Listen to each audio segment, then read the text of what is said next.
आइए सुनते हैं कहानी पगली। शादीशुदा सौरभ की दोस्त अंजलि को लेकर बीबी महिमा अक्सर शक करती थी और वह चाहती थी कि दोनों का साथ छूट जाए। मगर सौरभ चाहकर भी अंजलि से दूर नहीं हो पा रहा था। आखिर क्या रिश्ता था दोनों के बीच। सौरभ देखने में ही सुंदर और स्मार्ट नहीं है, उसके पास दिल भी सोने का है।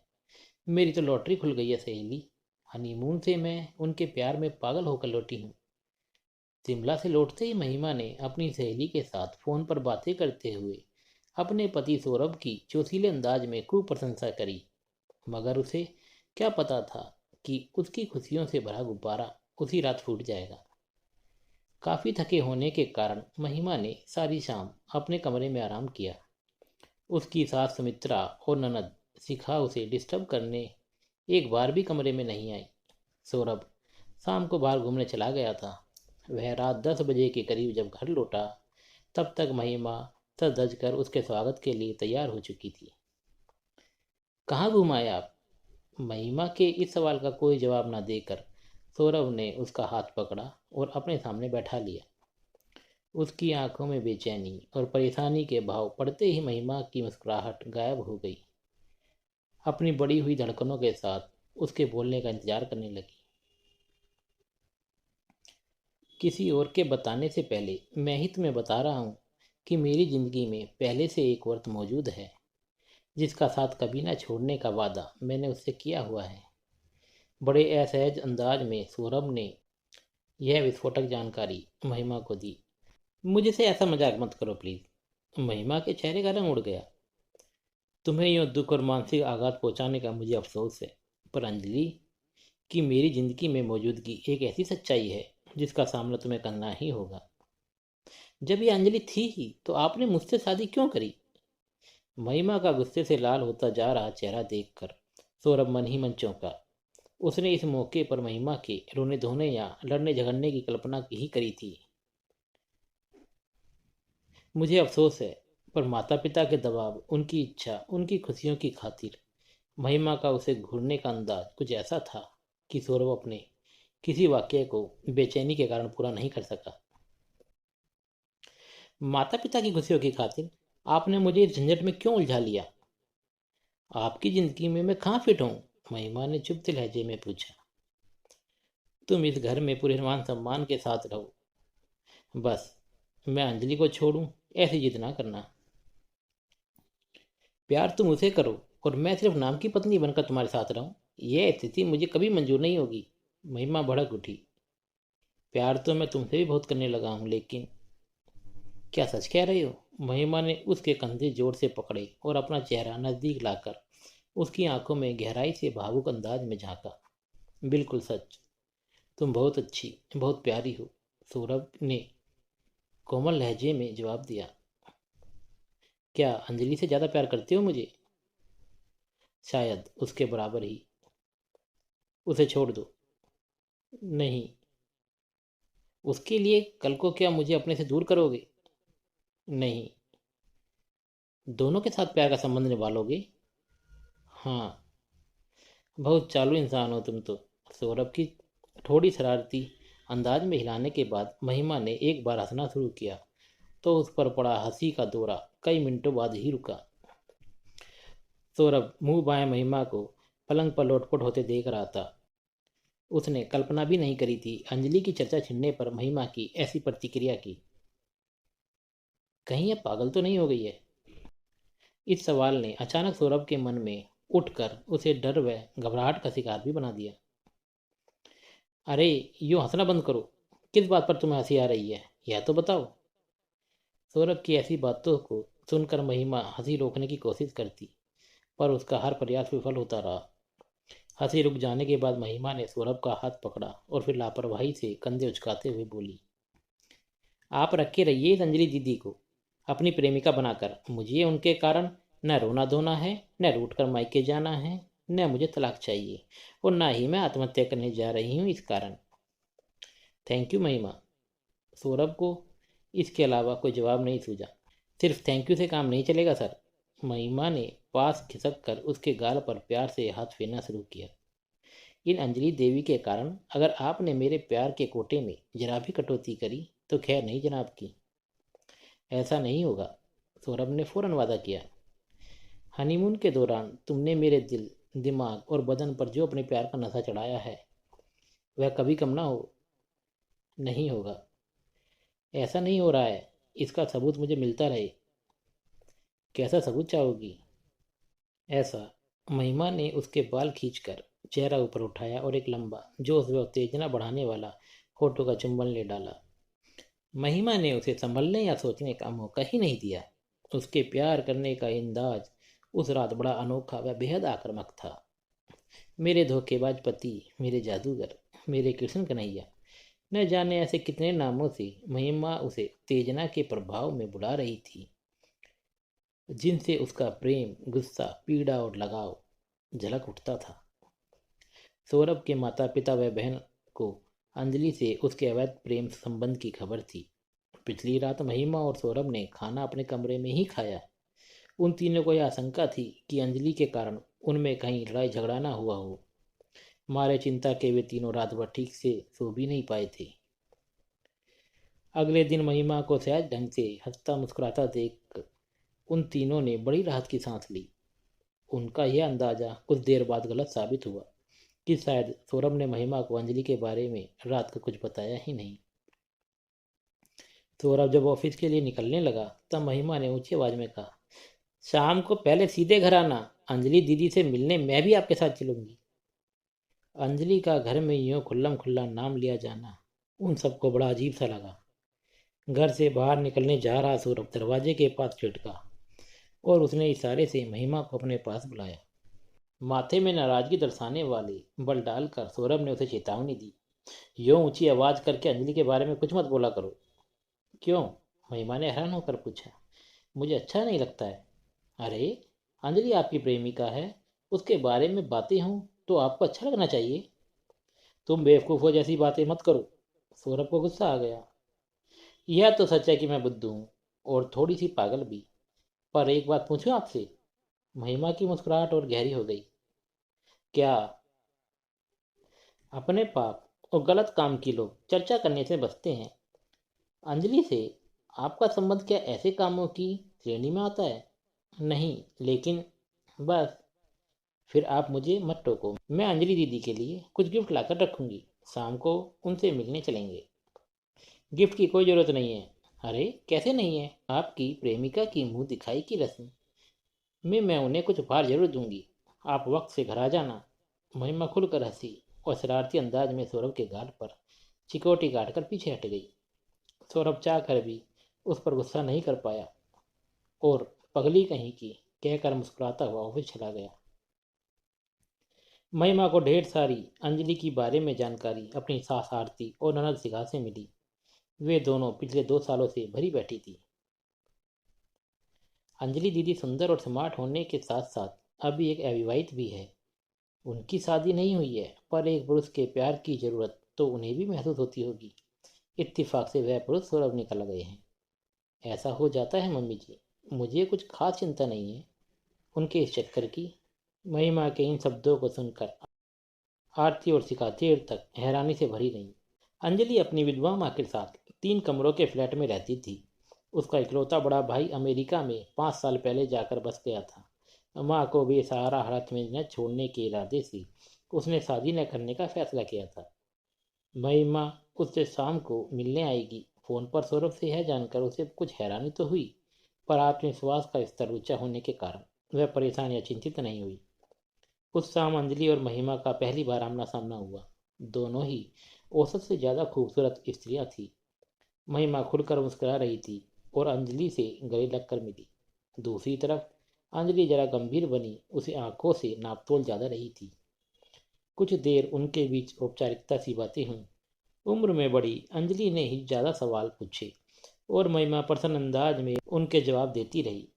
फिर महिमा उठकर रसोई में पहुंच गई। वहां अंजलि की माँ सावित्री उन सबके लिए चाय नाश्ता तैयार कर रही थी। काम में सावित्री का हाथ बटाने के साथ साथ महिमा उनसे उनके सुख दुख की ढेर सारी बातें भी करती जा रही थी। शुरू में खिंचाव से महसूस कर रही सावित्री महिमा के अपनत्व और व्यवहार के कारण जल्दी खुलकर उससे हंसने बोलने लगी। करीब 20 मिनट बाद गर्मा गर्म पकौड़े प्लेट में रखकर महिमा अकेली ड्राइंग रूम में लौटी तो सौरभ और अंजलि झटके से चुप हो गए। प्लेट को मेज पर रखने के बाद महिमा ने अपना पर्स खोलकर गिफ्ट पेपर में लिपटा छोटा सा बॉक्स निकाला और उसे अंजलि को पकड़ाते हुए बड़े अपनेपन से बोली, दीदी आप भी इनके दिल में रहती हैं और इस कारण मेरी ज़िंदगी में भी आपकी जगह खास हो गई है। हमारे संबंध मधुर रहें, इस कामना के साथ यह छोटा सा गिफ्ट मैं आपको दे रही हूँ। थैंक यू महिमा। गिफ्ट लेने के बाद अंजलि ने गंभीर लहजे में धन्यवाद दिया। बिल्कुल रहेंगे। अंजलि की आंखों में हल्की बेचैनी के बहाव उभरे। इन्हें मैं आपसे दूर करने की कोशिश नहीं करूंगी और आप मुझे इनसे। ठीक है, मेरा जब दिल करे तब क्या मैं आपसे मिलने अकेली आ जाया करूं? मैं तो बहुत व्यस्त रहती हूँ। महिमा, छुट्टी वाले दिन आप व्यस्त रहती हैं तो कोई बात नहीं, मैं आंटी से मिलने आ जाया करूंगी। इस घर में मेरा मन बड़ा प्रेम और अपनापन सा महसूस कर रहा है। महिमा ने खड़े होकर कमरे में आई सावित्री के हाथ से पहले चाय की ट्रे लेकर मेज पर रखी और फिर उन्हें जोर से गले लगा लिया। महिमा के खुले व्यवहार ने धीरे धीरे इन माँ बेटी के होठों की मुस्कान उड़ा दी। सौरभ की पत्नी उनसे इतने प्यार व आदर सम्मान के साथ पेश आए, यह बात न उन्हें समझ आ रही थी न हजम हो रही थी। अजीब सी उलझन का शिकार बना सौरभ भी अधिकतर चुप रहा। विदा के समय सावित्री ने महिमा को एक खूबसूरत व कीमती साड़ी उपहार में दी। वह साड़ी देखकर बच्चे की तरह खुश हो गई। अगली बार यही सुंदर साड़ी पहनकर मैं यहाँ आऊँगी और हम डिनर के लिए भी रुकेंगे। आंटी, मैं चाहती हूँ आप मुझे अपनी छोटी बेटी समझकर खूब प्यार दें। सावित्री के कई बार गले लगकर महिमा ने विदा ली। अंजलि का हाथ पकड़कर महिमा ने उससे कहा, दीदी आप बेझिझक होकर हमारे घर आना जाना शुरू कर दो। मम्मी पापा को मैं समझा लूंगी और दुनिया वालों के कुछ कहने की फिक्र मैंने आज तक नहीं करी है और आप भी मत करना। मैं आऊँगी। जबरदस्ती मुस्कुराने के बाद अंजलि अपनी कनपटियाँ मसलने लगी, क्योंकि पिछले घंटे भर से उसका माइग्रेन का दर्द तेजी से बढ़ता जा रहा था। पहली मुलाकात में महिमा ने एक शब्द भी अंजलि की शान के खिलाफ मुंह से नहीं निकाला, पर इसके पीछे वह अपनी इस दीदी के मन में चिढ़, गुस्से व कड़वड़ाहट के भाव छोड़ गई। सावित्री को लगा कि महिमा बेहद बातूनी व सीधी और दिल की अच्छी लड़की है। लौटते हुए सौरभ ने मन ही मन बड़ी राहत महसूस करी। उसे लग रहा था कि उसकी प्रेमिका और पत्नी वास्तव में एक दूसरे को पसंद करती हैं और उनके बीच अच्छी दोस्ती के संबंध जरूर कायम हो जाएंगे। उस रात महिमा बहुत रोमांटिक मूड में थी। उसने बड़े जोशीले अंदाज में सौरभ को प्यार करना शुरू किया।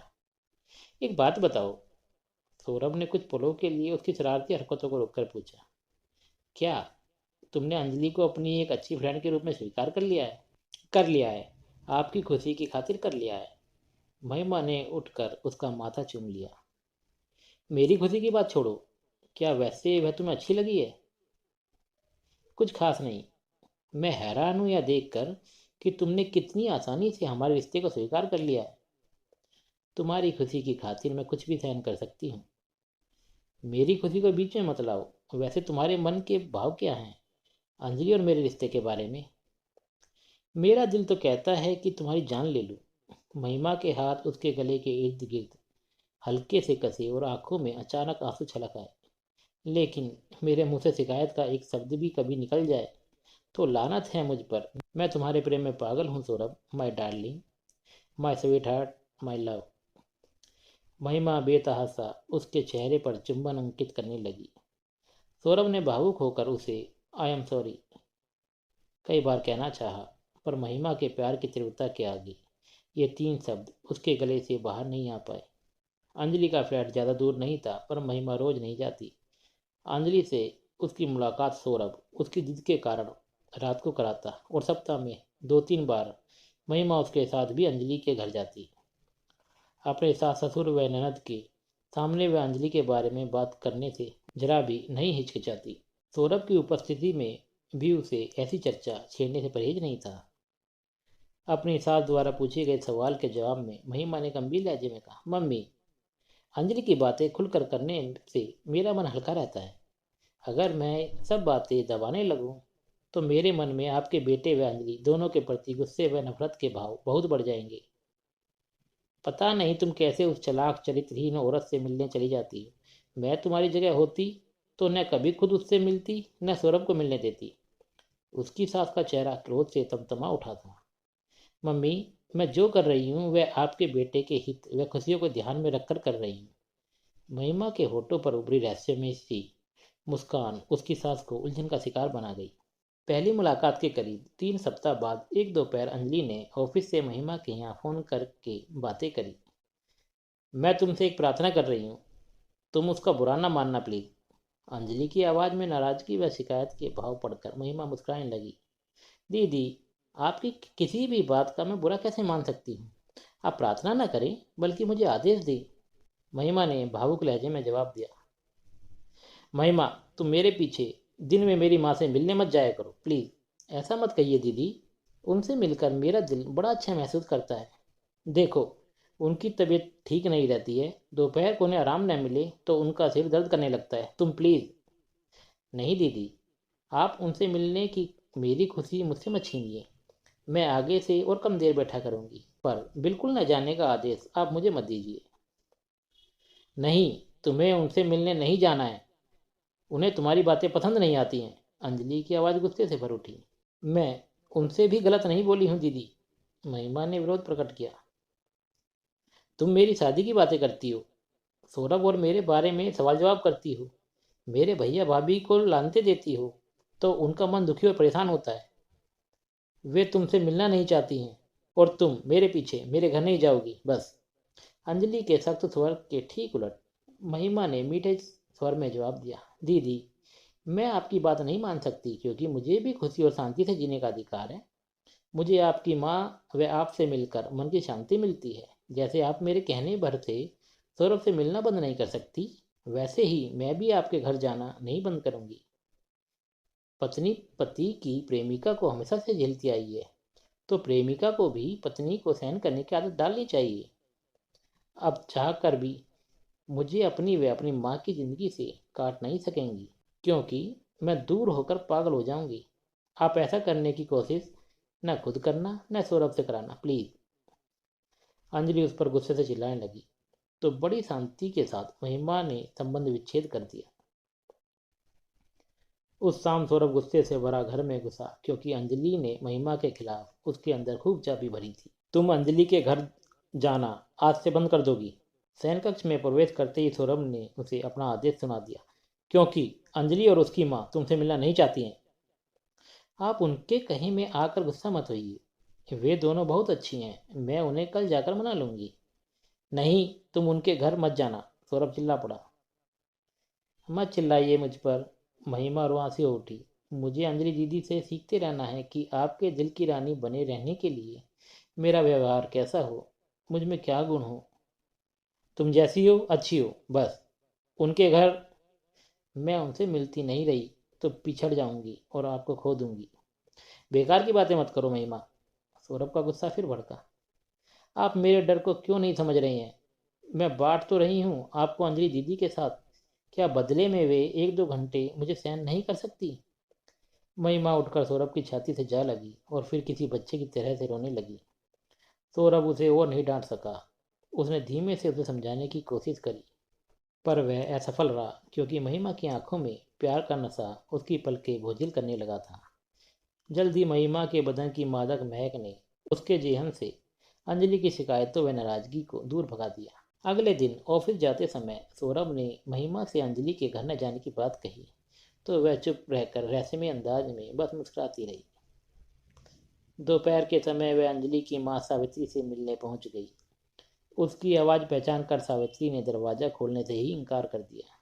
तुम अपने घर लौट जाओ, मुझे तंग करने मत आया करो। सावित्री की आवाज़ में गुस्से के साथ साथ डर व घबराहट के भाव भी मौजूद थे।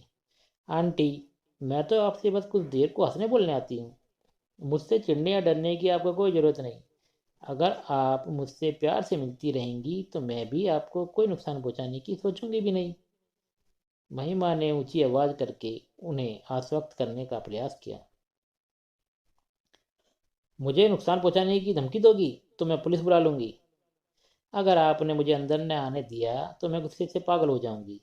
आंटी, फिर मुझे होश नहीं रहेगा कि मैंने अपनी जान ले ली या किसी और की। तुम पूरी पागल हो, चली जाओ यहाँ से। हाँ, मैं पागल हूँ, और वह भी तुम्हारी बेटी के कारण, जो मुझसे मेरे पति को छीनना चाहती है।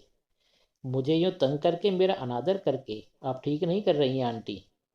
महिमा ने उनके घर की घंटी बजाने के साथ साथ दरवाज़ा भी पीटना शुरू कर दिया। सामने व ऊपर नीचे के फ्लैटों के दरवाजे खुलने लगे और औरतें बाहर आकर तमाशा देखने लगी। महिमा ने किसी से वार्तालाप आरंभ करने की कोई कोशिश नहीं करी, तो वे सावित्री से मामले को समझने की कोशिश में बातें करने लगी। इस पगली को यहाँ से जाने को कहो, यह मुझे मारने आई है। अंदर से आती सावित्री की आवाज़ से साफ जाहिर हुआ कि वह रो रही है। आप बेकार मुझसे डर रही हैं आंटी।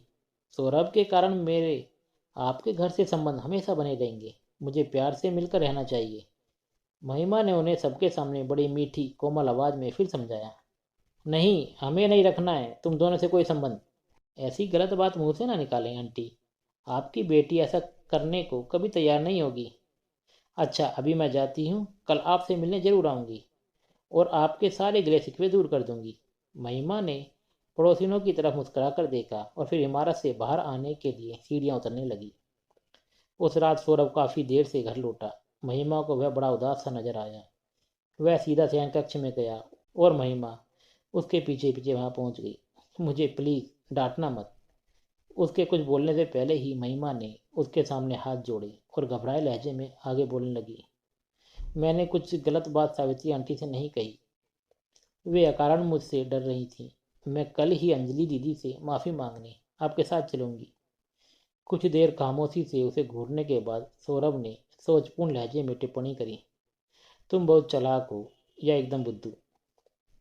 अधिकतर लोग तो मुझे पगली समझते हैं। आपके प्यार में मैं पागल हूँ भी, और इसलिए मुझे डांटना झपटना मत प्लीज़। मैं अंजलि दीदी से माफ़ी। सौरभ ने उसके मुंह पर हाथ रखकर उसे चुप किया और थके स्वर में बोला। अंजलि को भूल जाओ महिमा। उसने आज मुझसे सारे रिश्ते तोड़ लिए हैं। अपनी माँ की सुख शांति की खातिर वह मुझसे और विशेषकर तुमसे भविष्य में कैसा भी संबंध रखने को तैयार नहीं है। ऐसा कैसे हो सकता है? मैं उन्हें समझाऊंगी, मनाऊंगी। आपको दुख देने का उन्हें कोई हक नहीं है। हम अभी उनसे मिलने चलते हैं। महिमा फौरन परेशानी भरी उत्तेजना का शिकार बन गई। पगली, अपनी उदासी को भूलकर सौरभ मुस्कुराने को मजबूर हो गया। महिमा की आंखों में आंसू छलक आए तो वह आगे बढ़कर सौरभ की छाती से लग गई। मुझे आंसू बहाती महिमा को नहीं देखना है। मैं तो हनीमून वाली हंसमुख चंचल शोक सेक्सी महिमा के साथ बिल्कुल नई प्यार भरी जिंदगी की शुरुआत करने का इच्छुक हूँ पगली। मैं तो वैसी ही हूँ, पर अंजलि दीदी की आपके जीवन में मौजूदगी के कारण जरा पगला गई थी। वह अध्याय अब समाप्त हुआ महिमा। तुम्हारा पागलपन कारगर साबित हुआ। हमें अपने प्रेम संबंध से खुशी कम और दुख ज़्यादा मिलने लगा, तो उसे समाप्त करने को हम मजबूर हो गए। मेरी पगली जीत गई, और इस जीत से मैं सचमुच बड़ी शांति, बड़ी खुशी महसूस कर रहा हूँ।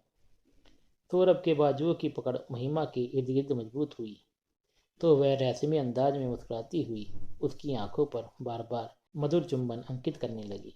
धन्यवाद। आप सुन रहे थे कहानी पगली। अगर आपको मेरी ये कहानी पसंद आई तो प्लीज़ लाइक, सब्सक्राइब और शेयर करना ना भूलें। एक बार फिर धन्यवाद।